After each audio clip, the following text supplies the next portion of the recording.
I know of my mom, there was a time where she had to pause school. Now the thing is, she still finished, did her masters and everything. But after degree, she was like, you know what, let me take a 1 year break. My kids, Your need children, me. yeah. You need to know your purpose, but it doesn't mean you should now go out to pursue purpose and leave your family. Which is why when you know purpose, even when it's time to actively now pursue purpose, you are carrying your family along. You do not leave them behind. Your purpose should now not take all of you, that your spouse and children has none of you left. You fit in your purpose into family structure. Yeah. Bam.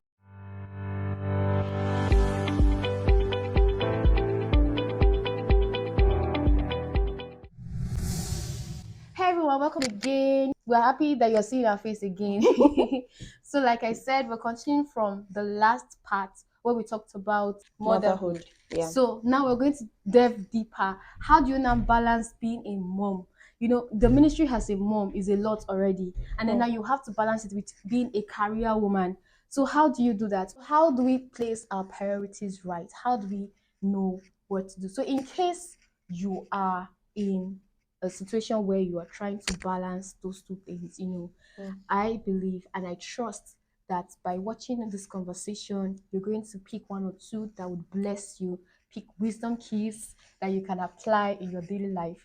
And that's our focus. Yeah. So we still have our wonderful, sweet, loving, beautiful, gorgeous, amazing Joyce, Juicy Joyce, aka Joyce the Beloved.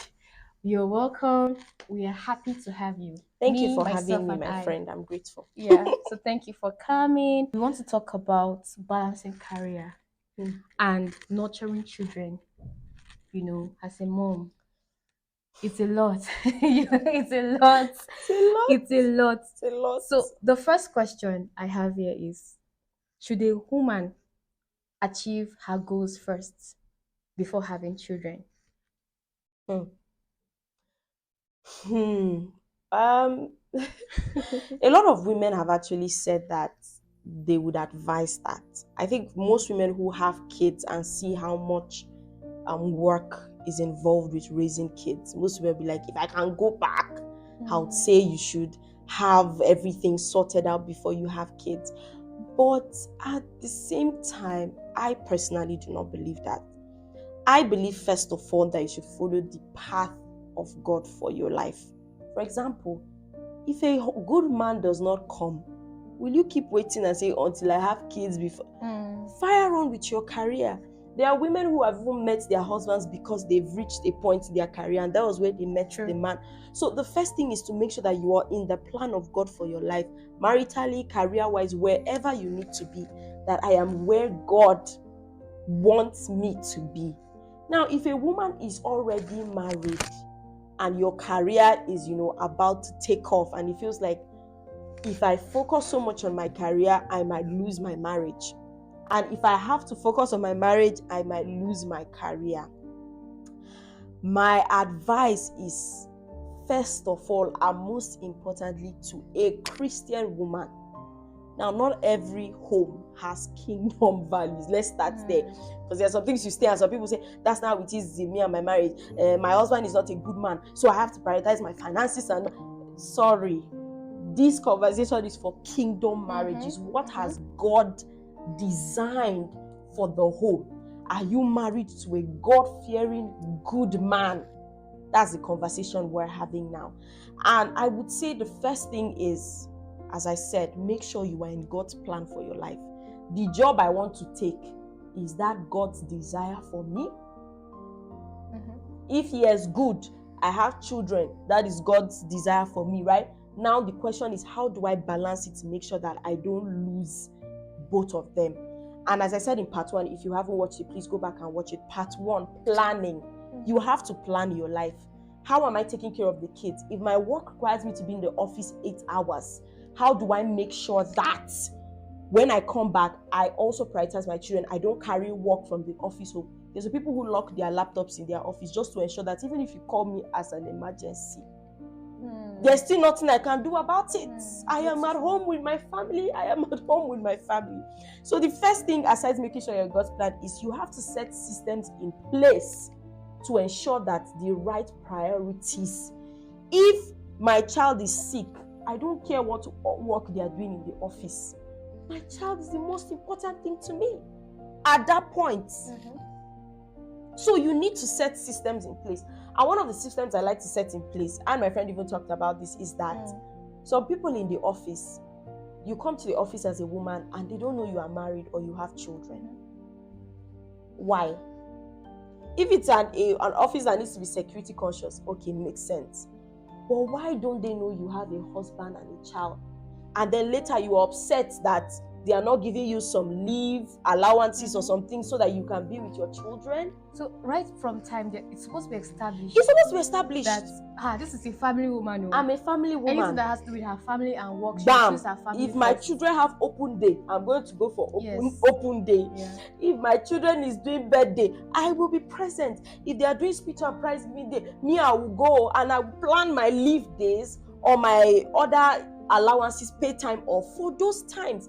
There are even a lot of women who making notes to their bosses that I might be sick and come to work, but once my child is sick, that's my sick leave. I'll take it for my child, for the reason of my child. So those things, I know that some men, how they do it is they make sure that on their table you see a picture of their family with their children. It's sending a silent message. It's sending a silent message. So that once anybody comes to your desk, the first thing they see is your lovely wife smiling with your wonderful children. Everybody already knows this man prioritizes his family. And then they'll ask, how long have you been How married? long? Oh, 30 years. In fact, we went for honeymoon again last year. My wife is the pride of my life. And those things don't just stop you from them stretching you to things. It also stops things like cheating. Somebody cannot be introducing you to somebody wrongly because you have made it clear from the get-go, I am a family man. I value my family. I value my children. So as a woman, I advise you at the office, let them know that my children mean the world to me. My spouse means the world to me. My leave days, as I was planning my leave days for this year, I told him, I said, this period in November, I am gone. Why are you gone? My anniversary. Shut down. My anniversary. I said, I've been working. I didn't take leave. I kept the leave because of this day. And once it is, they were calling me work. I said, my laptop is not even with me. I'm with my husband. I'm on anniversary. Legit. And nobody died. Somebody else is available to do the work. So it's legal. It's legal. It's part of my privileges for working for the organization. So seriously, you have to set systems in place that make people know that after God, now my husband. Yeah. So let's talk about that hierarchy. Yeah. I think we should call it kingdom hierarchy, right? Yes. How it should be. How should you prioritize? Where is God? Where is your family? Where is your career? Where is your ministry? Let's go with it. So the first thing now is what? God first. Yes. That's your personal relationship. Your personal relationship with God. That one should be there. It should be there because if you don't even have a personal relationship with God, your marriage will suffer. True. Your parenting will suffer because you will not have discernment. Your work will also suffer. So God should be constant. Comes first. So that's number one. Number two, your spouse. I don't know how some people say that's why I said again. Not your children. No. That's why I say this conversation is for kingdom marriages. Somebody who, you're a woman, you married a God-fearing man. You're a God-fearing man, you married a God-fearing woman. Statistics has even shown that what guarantees the success of a child is how the parents are. A child will see a loving home and go on in society to make sure a loving home comes out of them as well. So the relationship with both parents is going to determine how far the child goes. It's going to even make you more productive in the workplace. See, this, you can even go and look for articles about it. Men who are happy at homes, they are better in the office. When they come to the office in the morning, they are singing, they are happy. When you quarrel with your spouse at home, it is very difficult for you to go to the office and you are joyful and you are productive. You are angry, you are wondering, so I will go back home to go and meet the person at least a lot of us can testify to it. So after God, the next person is your spouse. That means no matter how hectic your career is, your spouse. Now the problem a lot of people make is they think priority means I'm giving you all my time. That's the mistake people also make with our relationship with God. So you see people who say, oh, I love the Lord. So you spend all your time praying. And then when you come to the office, oh, we sent an article yesterday. Did you read it? We told you it's for an important meeting by 10 a.m. You didn't even check your mail. You didn't even read it. Anything happening in the office, you're not even aware. As they call it, you're heavenly user, is it earthly, no good or something like that. Is not how we should be in Christians. Prioritizing means the word of the Lord is the most important thing. Then, after that, the opinions of my spouse. Under God. Under God is the most important thing. It means when everybody's saying, oh, you are this, you're that, I come back to my spouse. What do you say? After my spouse says, I say, let me go and ask God, the one who knew me from the womb. God. Yeah. And then another beautiful thing about a good and godly marriage is you always get a confirmation. Yes. Your spouse, like, kind of, yeah. You always get a confirmation, if not directly, even indirectly. You just get the signs that, okay, this is it. Yes. You always get. The Bible said he will confirm the word of his servant. He will. So if your husband is God's servant, working in the way of the Lord, he will just confirm. He will always confirm the word. Your spirit will just align. And for me, I like to say one way you know a kingdom couple is that your spouse just feels like an extension of God to you. It just feels like, oh, when I'm not getting it right, God put another person who hears him to always make sure I am in the right path. That's how I see it, and that's how my marriage has been. Let me quickly add this, that there are some times when actually our spouses will not really get it at that moment. But they will eventually. God has a way of. So that's where having God comes first. And then you now pray, Lord, the way you've revealed it to me, reveal it to them. Sometimes you just get here and say, okay, I don't really understand now, but just go ahead. I will support you, but doesn't mean I'm actually, I'm not into it, but I will support you. You'll see those kind of, It's like Mary and Joseph, when Mary got pregnant. God had to still go to Joseph. Exactly. Then you now find and say, okay, let your will just be done. Yes, your will just be done. Yeah, that's true. Yeah. So your spouse. It all sums up to marrying under the will of God. Under the will of God. Yeah. And then, as I said, it's not just about giving all your time. So some people, they'll give all their time to God, give all their time to their spouse, give all their time to their children, and then be wondering why in the office they don't value you, they want to sack you, and I say, but God, this is not how we plan. This is not. It's wrong. Do you know that there are people whose husband and wife even works in different locations? Not everybody wants that, but husband and wife works in different locations, and I've seen how they've made it work. Really, it's about intentionality. Do you know that even in raising kids, it's about intentionality?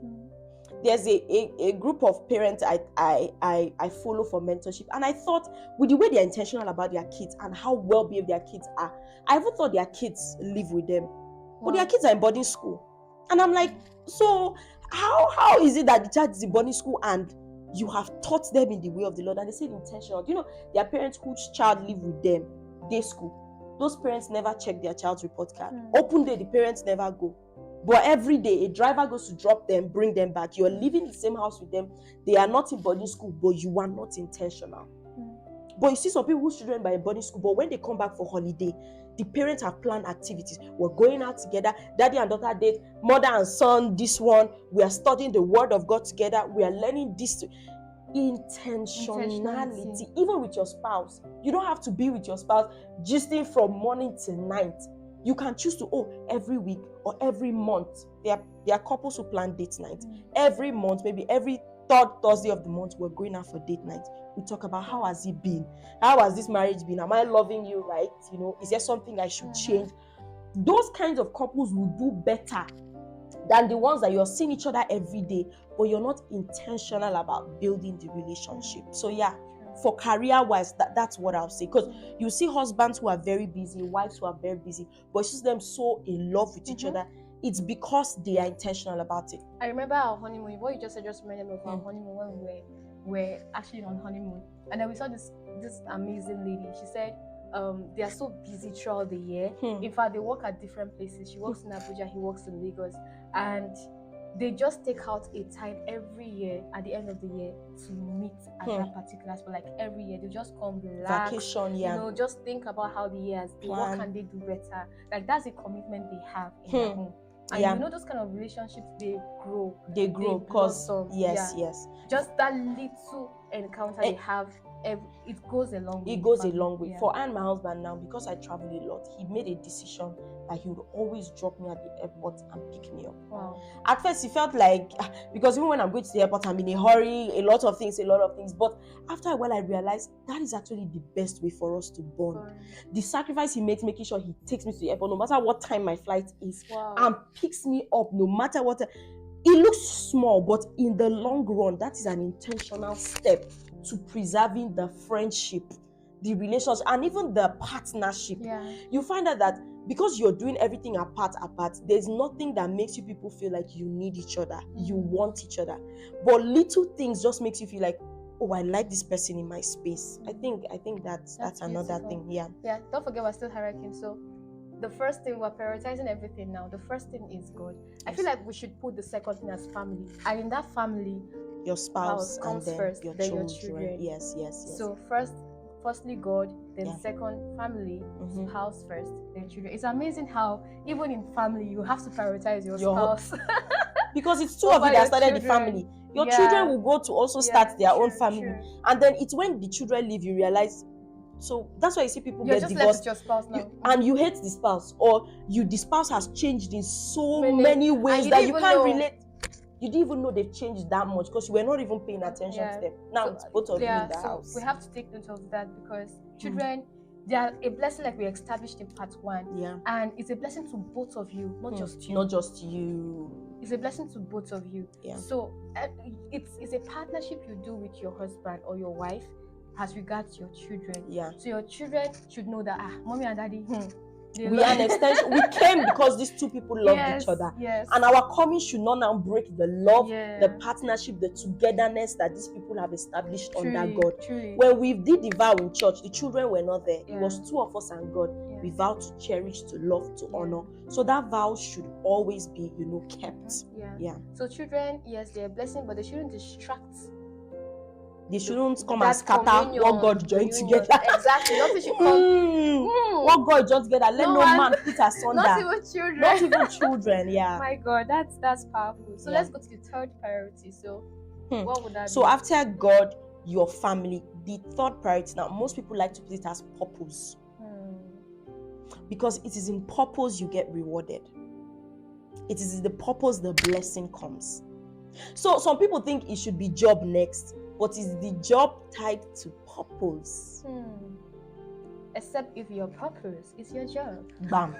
Now, if you are doing the job where nothing is related, there are some people who will be like, oh, my job is not tied to purpose. But the money you are getting from that job is what you are using to fund your purpose. It is still in line with your purpose. Anything that helps you in that your purpose area, if it's a business, if it's your work in the house of God, maybe through ministry, that it is in line with your purpose. So you see somebody who might be in ministry and somebody who might have a job, you think, oh, the person in ministry is above the person who has a job. It might not be true. In that job, your role might be to have made a policy that helps that churches are not closed down across the country. Do you know what you have just done for the body of Christ? Your job might be to make sure that widows or the less privileged are always treated fairly. Do you know what you have done for the body of Christ? So just make sure that whatever you're doing is after purpose, that you can have other businesses, all those important things to help you make sure that you're living a comfortable life. You're not forcing your children to go and steal and rob, all those other things. But purpose, after your family, you now have to make sure that your purpose,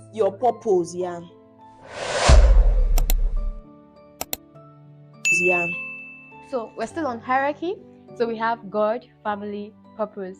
And then I love how that purpose is actually very important. Very, very, very important. We are talking about hierarchy so that you know that, okay, you take one more important than the other.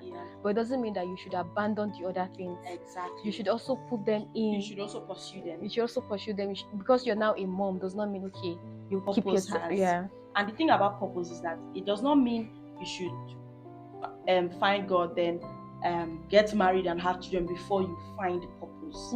It just means that you need to know purpose after you found God. But the thing is, your purpose should not take all of you, that your spouse and children has none of you left. Which is why it is even important that you have purpose first before your spouse. So you need to find your purpose before you find a spouse. Oh, so even if before you got married, you should have known your purpose. You should have known your purpose, so that because that's the danger a lot of couples have. They get married and then 10 years later they'll be like, oh, my purpose has always been to go into the desert regions and preach the gospel. And then your husband is like, when I got married, you told me you wanted to be a housewife. Why is it's not even regions, it's now desert regions. Now you have to be praying that, okay, God also speaks to your husband. But then even if God speaks to your husband, what if he's like, What if the way the angel spoke to Joseph and Joseph said, I know what to do? This was not part of the plan. So it is good you have a man. You have to marry a man who is able to allow you to take that risk. Not the one that say, oh, I want to use 100K and start a business. Not say, everything we have, you want to sink it, those. So you need to know your purpose, but it doesn't mean you should now go out to pursue purpose and leave your family. Which is why when you know purpose, even when it's time to actively now pursue purpose, you are carrying your family along. You do not leave them behind. You fit in your purpose into the family structure. Yeah. Bam. Yeah. You fit in your purpose to your family structure. So family comes before purpose. Yes. So now you're now fitting in that your purpose to your family structure. Yes. That means, okay, family, you've established a system that works for you and your family. Yes. You have family time. You have a time when they are well fed, they are eating, they are happy, and then now your purpose, you need to attend to it as well. And then you know that, okay, this is family time. Purpose now comes after.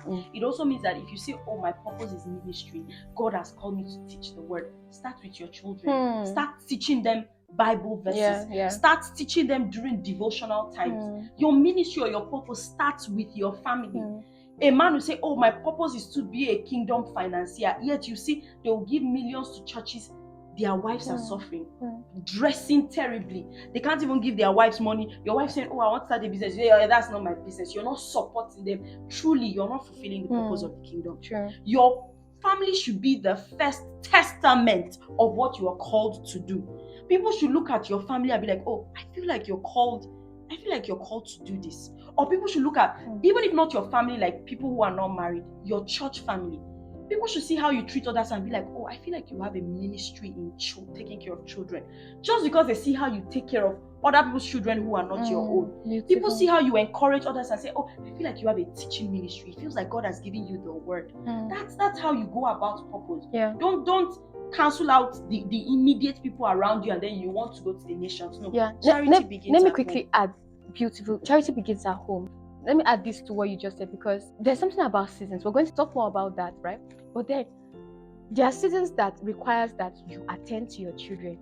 And in attending to your children, you are also fulfilling purpose. Yeah. Because by attending to your children, you are being trained for what you're supposed to do while fulfilling purpose. Yes.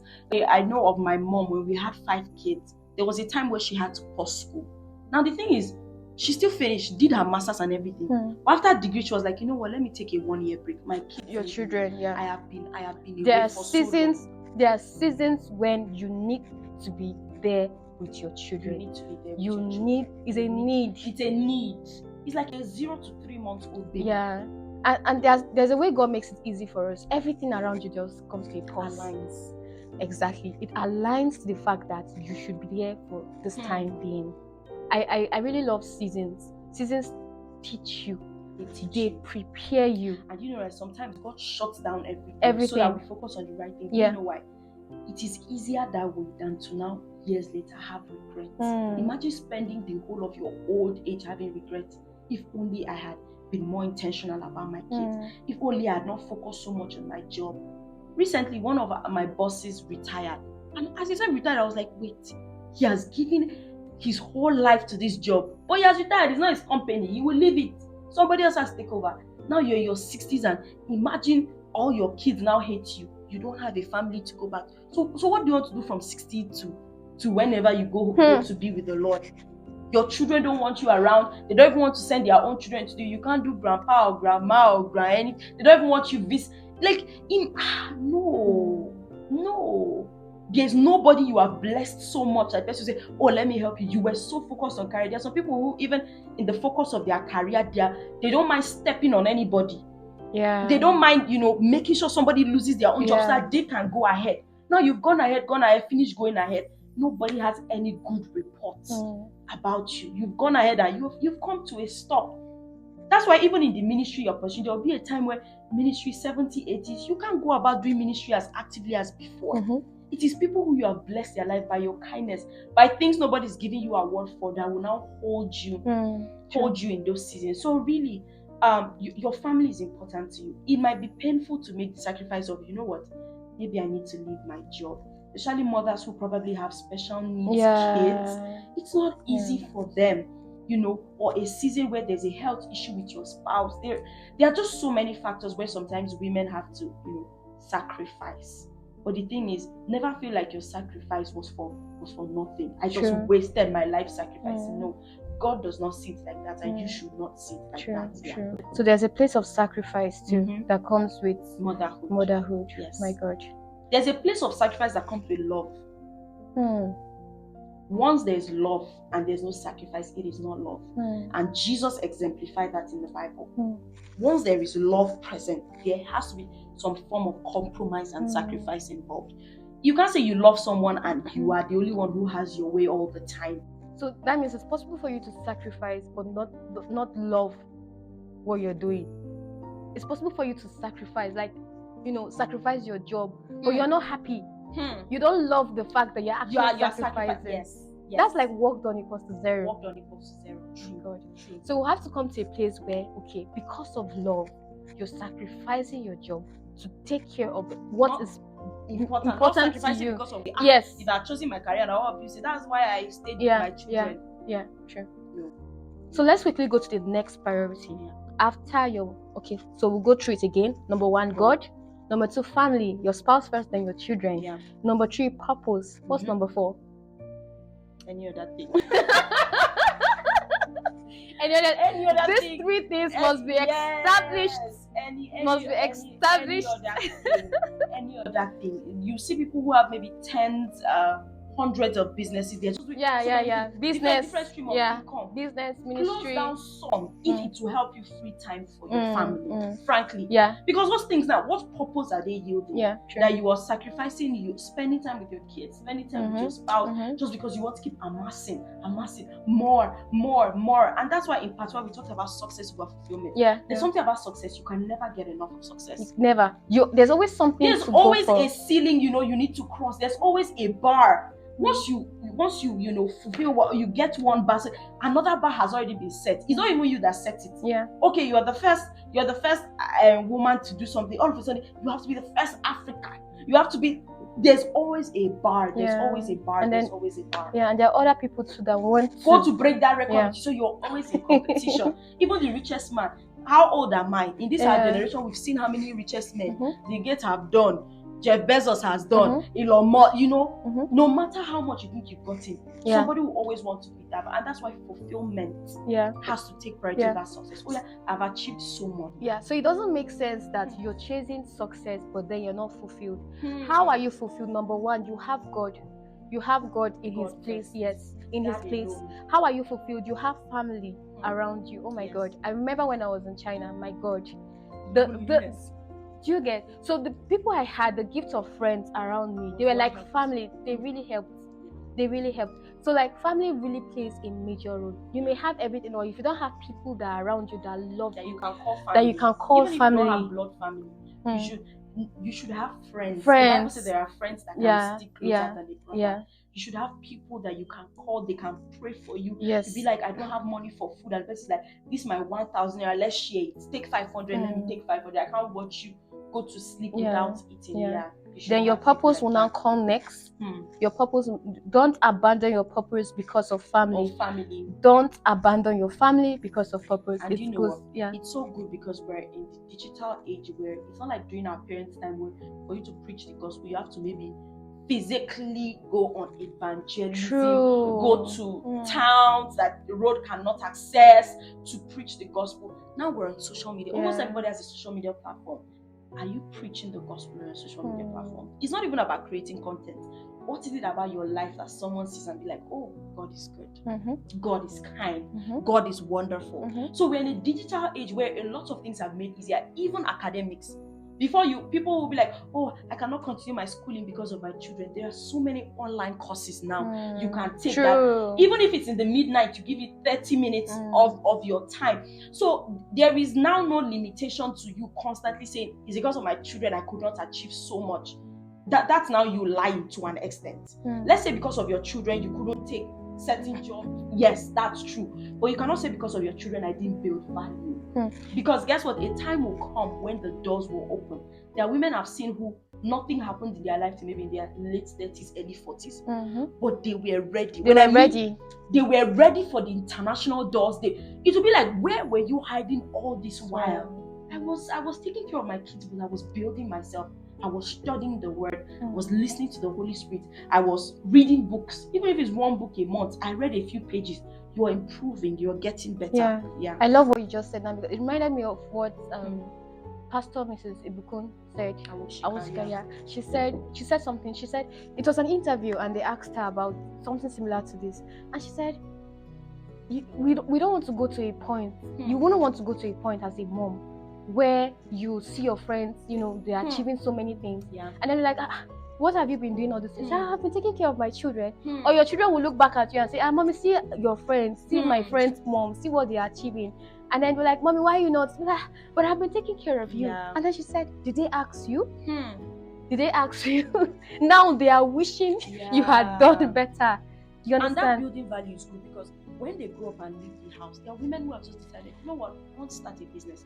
I know there are a lot of women who have started businesses in their 60s, 70s, 50s, whatever the age is, because they've been building value. They've been building. So whenever their kids left the house and they decide, oh, there's something about my life I want to start, you can still continue with your life. So we're not left behind. So we're learning today that there is always something you can do. There's always something you can do for every season. Yes. You don't always have to be there. Sometimes those seasons are to prepare you for where you are actually going to.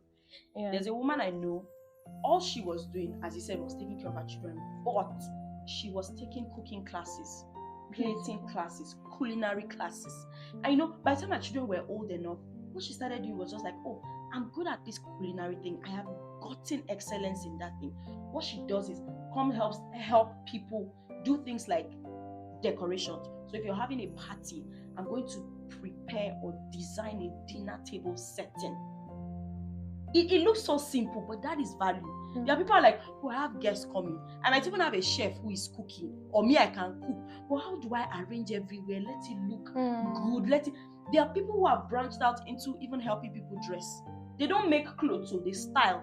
This pairs with this value. And they're making good. They are making good money. They are feeling fulfilled. They are happy. So you can't always keep giving excuse. We're not in that age anymore. So we should never find ourselves where we're giving excuse that, okay, I'm a mom, I have kids. Okay, fine, good, you have kids. But then there's a way you can always just grow. Yeah, you can always grow. Let me share this testimony with us. Like, I remember when I'm still in the journey actually, but then when I started data analysis, right? So it was very difficult. It was almost impossible to have my laptop and my baby close. Like, she wants to pull it. Like, so what helped me was nighttime. That's part of the sacrifice. Yes, that's part of the sacrifice. That was what kept me going. This is just a season. It's a sacrificial season. But the most important thing, I may not reach my goal one day. The next day, I'll come back and I'll continue again. That was what kept me going. So that night time, that was like, in fact, my husband was always laughing whenever I told him this. Whenever she has gone to sleep, I'll just say, all right, it's time to start my day. So my day literally starts when she's asleep. Yeah, so there's always going to be a way around it. There's going to be a way. God will give you the wisdom. He will give you the direction. He will give you the strength. He will give you the grace. And the strategy on how to go about it. Yeah. So one of the key things you need if you're going to balance motherhood, career, ministry is the strategy. Like God's strategy. Like I said, is when the Israelites went to bring down the wall of Jericho, that wall was so high that even if they had decided to start hitting the wall, it wouldn't have come down in that 7 days. There was a strategy God gave them for that season, for that situation in itself, to handle it. And I feel like even in your office, in your workplace, you should have a strategy with God. God, how am I at my maximum productivity without losing my family? There are some people who have to work, and that thing even helped me in school too, when I was, working in church and everything. In school, what my mates have to read for 3 to 4 hours, I'll go to class, read it in less than 2 hours, and I've gotten it. It was like there was just a grace that Joyce finished us that year. there was just a grace that, oh, your mind has been opened to this. Yeah. God has a way of really, the Holy Spirit is really our advantage. Even in the office, there are people who have to work before they get the level of visibility they need to go for promotions and everything. And I tell God all the time, God, just give me ideas, make me valuable. You go into a meeting and they just ask what's your input, and God just gives you something new, something fresh. That freshness, it doesn't only come from ministers on the pulpit. Your life can be fresh. Your mind can be fresh. Yeah. There's a way God can help you that you don't have to expend energy like everybody else to get the results you need to get. And really, that's what you should be trusting God for. That God, this thing you've called me to do, it feels like a lot, but I need your strategy. What is the strategy for my own life? Even in marriage, you need a strategy. Yeah. There are some men that will want their wives to cook. That's not the same thing your husband needs. God, what is the way to my husband's heart? You'll find out that the way to his heart might just be respect, and you people are happy for the rest of your life. But you're trying to do heaven and earth, cook, clean, but that is not yielding the results. So God, give me the strategy. Even for kids, every child needs a strategy. There are some children that need love or words of affirmation, whereas others need gifts giving. God, open my eyes to the strategy so that parenting, career, even my spiritual life, it's just easier. So yeah. Beautiful. Yes. Kai, it has been an amazing conversation. So I've learned a lot. I've learned a lot. So many as well. things. So many things I'm going to put in place in my life. Thank you so much, Joyce. Thank you for having me. I had an amazing time, and I'm sure you had too. I'm sure you had an amazing time, and I'm very sure this has added spice, and color to your Christmas and New Year. Yeah, and then to your life as well. So thank you so much for watching to this point. We are grateful. So until next time we come your way again, who would want to see our beautiful, amazing, lovely, gorgeous face again? Come on. This beautiful lady, she's a whole vibe, anointed, spiritual, everything. Man, we'll call you back again. So until next time we come your way again, keep being a blessing. Keep being a blessing. Wherever you are, wherever you find yourself, keep being a blessing. We love, honor, value, and celebrate you. God bless you. Bye. When are those times when you have to put career at a pause and then focus on ministry as a mom, and vice versa? So we're going to vice versa. You can't put your motherhood on a pause. This thing about strategy. You cannot have a career. Where's your mic?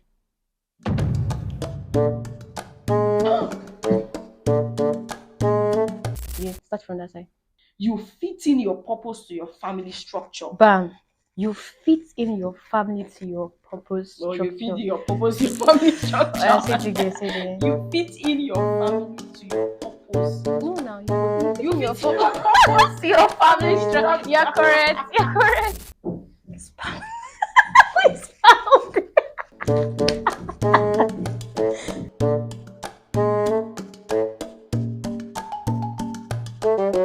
Let's wait.